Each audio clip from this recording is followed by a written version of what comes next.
Hey guys, Larry from Real HiFi Help.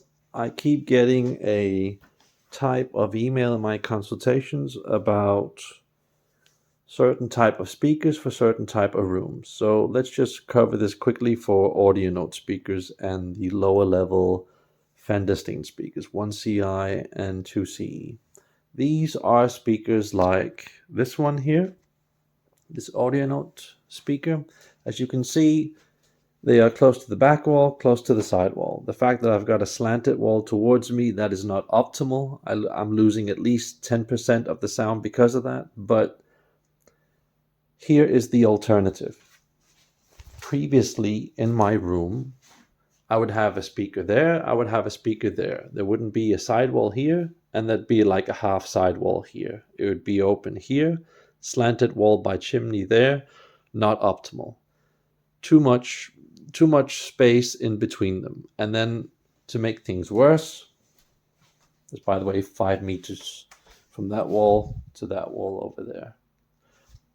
To make it worse, it would be from this wall to all the way down there. That's 11 meters. Okay, so that is a room that is around 50 square meters, a bit less than that because of this weird wall here. That is a huge job to get solved with speakers like this. Audio note speakers in general, and I might get in trouble for saying this, in general, you want with audio note speakers, this bigger A&E model, in my opinion, I feel that in general you want them in rooms that are 20, 25, 30, maybe 35 square meters. I would say the sweet spot is around 25 square meters. Let me tell you guys that when I had the speakers firing this way here towards me in this listening position here, I was halfway in the room, and I had all of this room here, like 4-ish meters to that wall. Let me tell you that that sound was a big sound. It was sort of surface-like. It was like an opera setting. It's great for a nice, pleasant, big, boosted, blown up sound. It can do sound on many levels. But let me tell you that sound that I have there with the exact same setup moved over here, this was perhaps 20% of that sound with the exact same equipment. So let me just tell you guys that if you don't have a back wall behind you within like a meter or two, with most two-way speakers, that is going to destroy your sound. Okay, two-way speakers are a hell of a lot more sensitive to not having a wall behind you in general, and not having a sidewall within a certain distance. Okay, audio note speakers are special. They need to be like totally up against the wall, almost touching it. Back wall, side wall, that's special with audio note speakers. That's special with Fender Steen speakers, and not many other two-way speakers are going to be like that. Okay, so you might easily have like half a meter to potentially a meter with other two-way speakers, but still you have to have a sidewall relatively close with most two-way speakers. Okay, if you don't have that back wall or anything similar to this thing going on, if you don't have anything pushing, sort of receiving those sound waves and pushing them forward here, what's going to happen is that the waves are just going to scatter here, here, here, and you'll have no timing, no pressure, no holistic view of the detail. You'll have bits and pieces that go like this and that. You'll buy one DAC 1 month, then you buy another DAC another month, then you buy one amp 1 month, and then another amp another month. This setting here, even if I had one of the best speakers in the world, let's call it a Martin Design Coltrane speaker, and let's just say that, I don't know what they cost now, but let's just say that cost like $100,000. I could, with a speaker that only costs 20, 30,000, get a sound that is at least as good firing from that wall here to that wall, because there's only about 5-ish meters from this wall to that wall there. What I want people to understand is that you need to sit close to your speaker. You need to have the walls close to you. If you don't have that, you have no control. The fact that I have a wall going here and it opening up there and into another room and so on and so on, it's not optimal, okay? It has its problems, but I would suggest in general that a lot of audiophiles stop worrying about this part of the gear or the amp or the DAC or whatever. I want them to sort of understand that it doesn't matter how much money you throw at your system. You're only solving the problem on the surface, okay? The amp the only thing it really does is boost the signal. It doesn't solve problems at the very root. So you can go through a lot of amps and you can say, oh, I'm getting a lot more bass, I'm getting a lot more musicality, and so and so and so. But I want people to understand that you're only solving the problems of your hi-fi system when you're dealing with the amp, when you're dealing with the speaker, when you're dealing with the DAC in general. That is what most people do in this hobby, and that is why a lot of people, they give up on their system. They simply give up. They're throwing so much money into their system. And I would say most of the people who have an audio system, they have some form of room like I have here, something that isn't optimal. And I am moving over to a room that's much better over there. But I'm just saying, just think about potentially going over to a room that is much smaller. If you can think about that, and if you can think about downscaling to a speaker that is smaller and sitting closer to your system, having a integrated amp, integrated DAC inside of that amp, if you can do all these things, it will generally save you, I would say, at least 50% of money in hi-fi. In many cases, I would say even 80, 90% of the money you will save on your sound. So if you can at all, even though I know it's very annoying having to deal with your family, your life partner, whoever you're living with, if you can at all, even if you have to be outside in some cold shed that isn't very well insulated or whatever, consider having a small box room that is traditional in size, which is something like, let's just say, 4 meters wide, and let's just say about 5 meters long, which would be around here, that it then ends here. As soon as you get to introduce your system to a big room with all kinds of weird shapes, and you've got glass here, you've got glass in that window over there, you can probably see it there. You've got glass here, you've got an open shape, you've got all kinds of weird shapes here, you've got a bit of fabric here to compensate, a bit of pictures. I mean, I did this with all the pictures and fabric and stuff to sort of create a more homey, organic, settling sound, so it's easier to understand what's going on. But as soon as you have all of these things in play, I promise you, you will have to start to invest in 3-way plus speakers. We're talking about speakers that are like up to here, like 150 centimeters tall to like 2 meters, around 2 meters. And they're going to have to be, 50 to 100 centimeters deep. They're going to have a lot of drivers. And in order to drive that stuff, you're going to need some amps. And those amps have to put out a lot of power.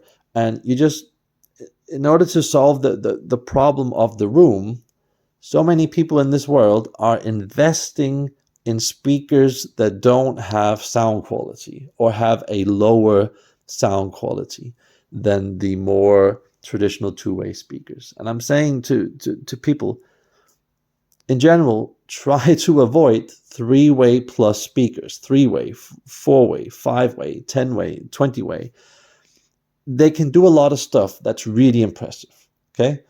I even like a lot of them, but the thing that always happens with those type of speakers is that you're introducing more signal to the system, meaning that you're having a lot more things listening in on the signal, a lot more stuff that can go wrong.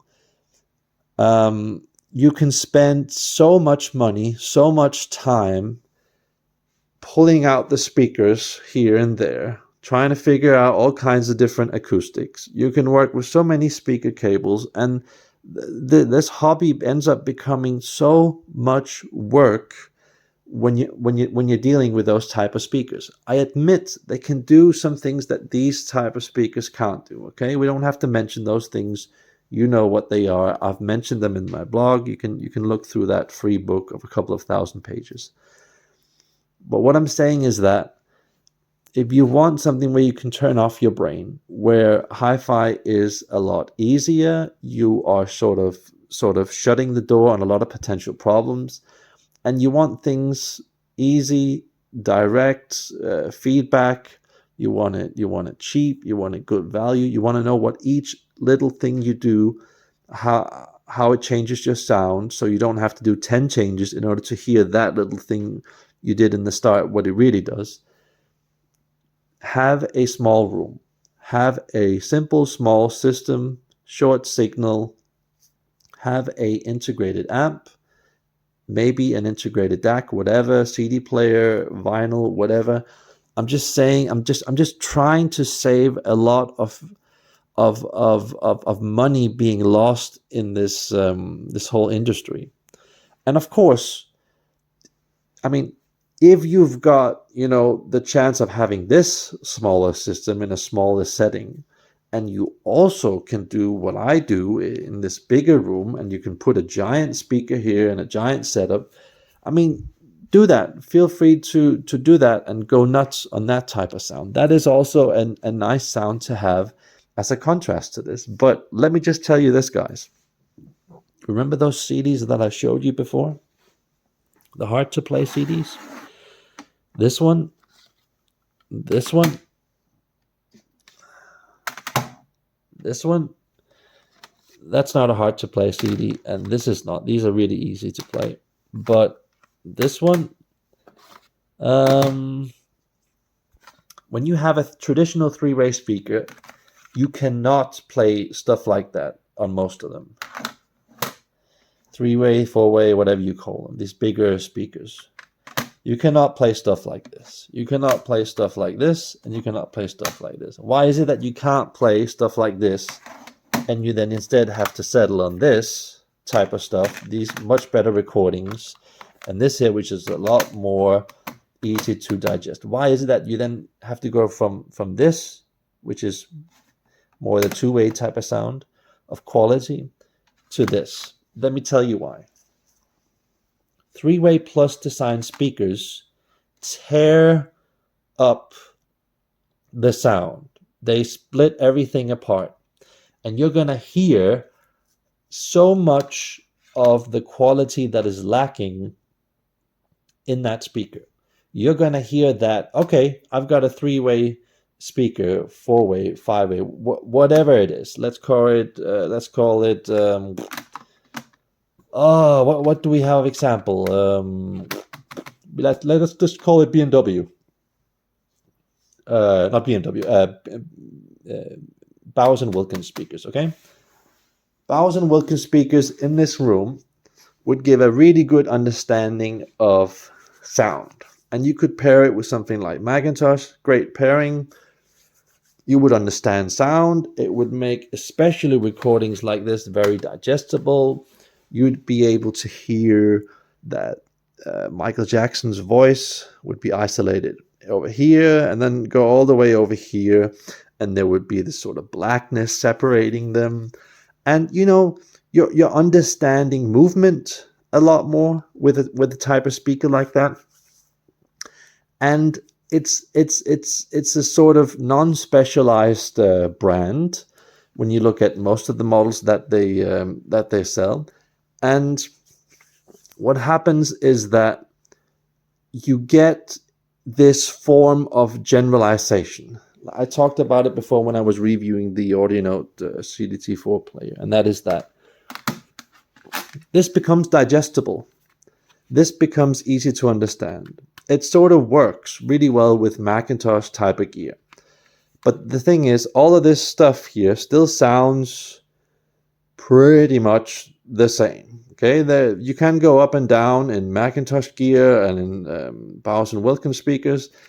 And yes, it will improve not just a little bit, but a hell of a lot. Okay, but let me just tell you something. Going from that system, which most likely will cost you $100,000 to $500,000 US, yes, even with the Bowers & Wilkins and Macintosh thing, if I had a $500,000 system having to pressurize this room correctly, make me fully understand what was going on, and have a sense of detail that's maybe 80% of what's going over there, I promise you, I could make this 500,000 traditional setup that most people would choose. I could beat that with a system over here only costing maximum 100,000. Okay, that's how big a difference it is from going from a big space, more traditional, longer signal type of sound over to this here. Okay, it's mainly the quality of sound that you will increase by going this route here. It is so hard to get a big system in a big room and make simple music that is very artistic and make it sound relevant like this does here. Okay, this here on a B&W system, okay, Bowers & Wilkins system, sorry. This will sound irrelevant. You'll hear a lot of screeching, and the violin will sound gray, it will sound wimpy. You will sort of get a range of tonality being like this, where on this system, the range of tonality will be like this. The taste of sound on that system will probably be something like that, while on that system here, it will be something like that. Okay, so because of that, this whole system here can make recordings that on that system seem very simple. On this system here, it will seem just a lot more relevant. You can almost listen to a monkey peeing up against the corner of that wall over there, and sort of be fascinated by that for, I don't know, like 5 or 10 minutes. But if you listen to that recording over there, I mean, you'd immediately think, like, what the hell is this? Why would I even want to listen to this piece of crap, you know? So I'm just saying that's the reason why we all like different things in hi-fi, because there aren't people like me connecting the dots, making you realize that, oh, that's why some people like this system, and that's why other people like that type of system. Okay, that's why I'm here, to connect the dots, not to sort of sell you on getting AudioNote gear or Fenderstein or Shindo or whatever it is. I'm here to sort of shine a light on why you like this big system. Okay, so we all like it in the start of our hi-fi journey. Okay, we like this big system doing this big sound. But let me tell you something. A big sound in a big system is usually a generalized sound. It will take one detail and just go like that. It won't go like woo. It won't do that. So if I had this system here, I would be listening to a lot of studio recordings that are really nice, like the Michael Jackson, and like the, let's just call it the Animals, Pink Floyd Animals. And because they have a form of structure, I would be able to place what this thing is doing compared to that, compared to that, compared to that, compared to that. On this bigger system that most people have, doesn't have to be a Bowers & Wilkins speaker. It can be a Martin Design speaker. It can be a Focal. It can be whatever big speaker. Let's just call it a daily audio vector speaker or whatever. Sound is generalized and simple and sort of in a way still dissected. You're getting pieces of information more in this system. Sure, you pay more money. You're saying, here, I go from $100,000 system to a 500,000. And of course, yes, you get at least 50% more quality of sound and ability to see the structure of the sound. It all integrates a lot better. And of course, you're approaching stuff like this that probably only costs like, I don't know, 50, 100,000 US dollars. But I'm just saying, I think that a lot of people should sort of reconsider, like, do you really want to go this route here? I mean, even on my friend's system, which is one of the top 5 systems in this country, he cannot play stuff like that. He cannot play stuff like that. He cannot play stuff like that. He cannot play stuff like that. But he can play stuff like this at least 3 times better than I can on this system. That's even though that he's used probably half of the money that I've used on this system. Okay. Now that's a very rare case that I've documented in my books. You can see the precise documentation on how he did that. And that's even though he's chosen a speaker that I don't like, Monitor Audio, which I think feels a brand that is very plingy and technical, and has a lot of potential. You can move the sound a lot like Canton speakers, Wharfdale, and they're all sort of in that mid category of speakers, But the thing I'm trying to let you guys know is that you need stuff like this as a minimum, FMC boxes. You need special network cables and fiber connection and switches, and in order to just approach half of the quality that I have with just listening to a CD player, okay? So, yes, that is possible, but you're not really hearing it in stores. What you're hearing in stores is instead these sort of naked big rooms that just go pling, pling, pling, pling, pling, and information. And yes, you change the brand of amp, DAC, speaker, and it does some things to the sound that are good and bad, and I just feel that there's a sort of disconnect where people just don't quite understand that this type of system here, I can listen to. Let me just show you these type of CDs here. Like these are really, really, really crap quality CDs. Okay, you see, these are not good production, high quality production. Okay, these are really, really low quality. They cost me like $1 or $2 per piece. I can do that. I can sort of mostly access that with this system and get some form of good sound, because there's a form of priority of balance, integration, beauty, digestibleness. It makes it possible. Okay, so even though they're not good quality recordings, I still will hear that they aren't good quality recordings, but at least they'll be accessible. Okay, And in this system that I just dreamed up here with Bowers and Wilkins and Macintosh or whatever you put in, AudioFlight, and I just can't really think of any speaker, big speaker. Let's call it Audio Victor and whatever. You get this sort of, I don't know what you call it. You get this sort of dissected, plasticky sound, which means that, great, you can make it sound really good.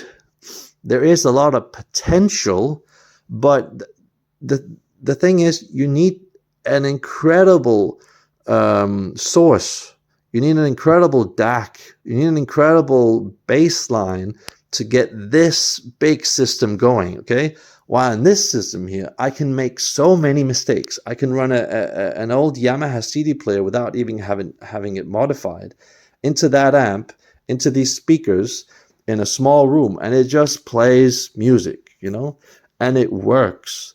And there's so much immediate feedback that I can go from this level to this level to this level to this level to this level of CD player, and I will still hear immediate, direct feedback of all the stuff that I have done. While in this bigger system, this type of system that my Yamaha friend has,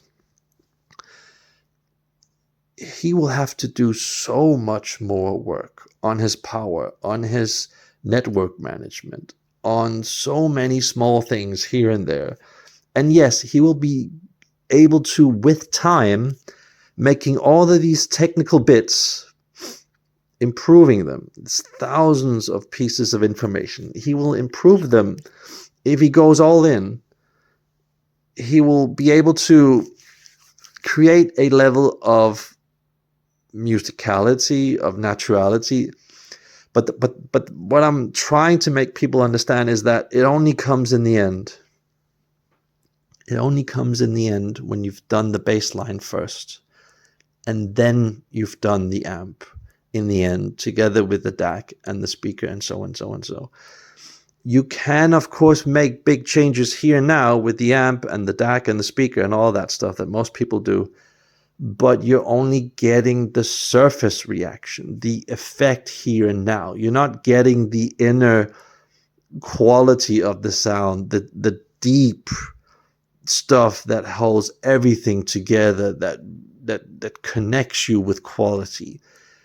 It has the potential to do it, but what I'm saying is that these systems here that most people choose, I call them the 3-way plus speaker design system, they are going to need 10 times more attention to all the small details in the world, and you will have to do some things that pretty much no people are doing in this industry, which is work 10 times more on the bass line, so that whatever speaker, amp, and DAC you use, it will be good. In the end, it will be good, and it could actually beat this system here in many, many ways. But I'm just saying, before you go on this journey in HiFi, think about it. Do you want to go with that hassle of having this disastrous room with this speaker that costs a lot, where it fills a lot, where you're going to have to use a lot of money? Do you really want to go through that in your life? Because I know a lot of people, when they have a HiFi system, it has to be manageable. It has to be without stress. And yes, this is a system that is a lot more noisy than this generally, okay? This system here has typically a noise level that, a noise floor, which is probably like a third of this, okay? So this is going to sort of dramatize detail in a noisy, flawed way where you're making everything look good, make it work. And that's why you can make recordings like this and this and this and this work. It all works on a system like this. But once you get into these perfect systems, you know, let's just call it a Verity speaker with a Verity amp, block audio amplification or playback design, DAC and amp and all that stuff. These systems here, you know, they require so much babysitting. It's insane. It's absolutely insane the amount of work that you have to do here. And I still, to this day, having basically the best friend with the best system in this country, I still cannot fully enjoy these types of recordings in his system. Not unless we do everything perfect in his system. When we do everything perfect in his system, I mean, yeah, it clearly beats the system that I have here. And it probably also costs a bit more to a hell of a lot more. But I'm just saying, ask yourself this question. Do you want this giant liability of a room where it's like this, totally open? There's no back wall. Maybe you've got your whole living room connected with your kitchen, and it's an open area, and you're going to the left here up the stairs, or to the right here up the stairs, one of those open houses or apartments. I'm just saying, ask yourself the question, do you really want to send me an email and tinker with 50 things while taking the same system in a smaller room, in a more traditional room? It immediately gives you 2 or 3 times better sound. And every single change you make immediately rewards you 2 or 3 times more immediately. This stuff here takes so much time, so much money. It can be 5 or 10 years in the future before you fully cash in on those rewards with all the stuff you did in the wall, the in-wall cables, and the stuff you smeared on your speaker cables, all that magic fairy dust stuff and plugs here and there. This type of setup here is going to drive you insane. While this setup here, having everything in a much more closed environment, is just going to give you a lot more good feedback. Okay, so I just wanted to make this video for you guys so you all have a bit of help doing whatever you want to do in HiFi. So that's me logging off, and have a nice day. Bye.